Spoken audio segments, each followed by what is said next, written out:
രാവിലത്തെ സമയം വലിയ ബറക്കത്തുള്ള സമയമാണ്. ഇമാം നവവി റളിയല്ലാഹു അൻഹു പറയുന്നത് നിധി വാരിക്കൂട്ടാൻ പറ്റുന്ന സമയമാണ് രാവിലത്തെ സമയം എന്ന് പറയുന്നത്. ആ സമയം മോനെ നഷ്ടപ്പെടുത്തല്ലേ എന്ന് പറഞ്ഞിട്ട് അൽ അദ്കാർ മിൻ കലാമി സയ്യിദുൽ അബ്റാർ എന്ന നവവി ഇമാമിന്റെ പ്രശസ്തമായ ഗ്രന്ഥത്തിൽ പറയാം, ഇനി നിനക്ക് കുറെ ദിക്റൊന്നും ചൊല്ലാൻ കഴിയുന്നില്ലെങ്കിലും ഒരു ദിക്റെങ്കിലും രാവിലെ നീ ചൊല്ലണം. പ്ലീസ്, ഇമാമിന്റെ ഉപദേശമാണ്. ഒന്നെങ്കിലും ഒരു അഊദു ബികലിമാത്തില്ലാഹി തആമ്മാത്തി, ഒരു ബിസ്മില്ലാഹിൽ ലദീ ലാ ഇലാഹ, ഒന്നെങ്കിലും ഒരു ഇസ്തിഗ്ഫാർ, ഒന്നെങ്കിലും. അത്രയും ബർക്കത്തുള്ള സമയമാണ് രാവിലെ.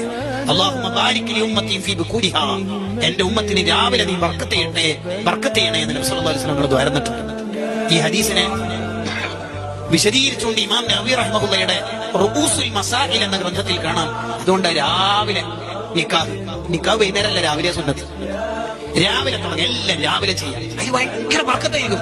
രാവിലെ പഠിക്കാനിരുന്ന് നോക്ക്, ഭയങ്കര ബർക്കത്തായിരിക്കും. രാവിലെ തുടങ്ങുന്ന ഷോപ്പ് വലിയ ബർക്കത്താണ്. രാവിലെ ചെയ്യുന്ന കൃഷി, അടുക്കളപ്പണി, ഇതിലോ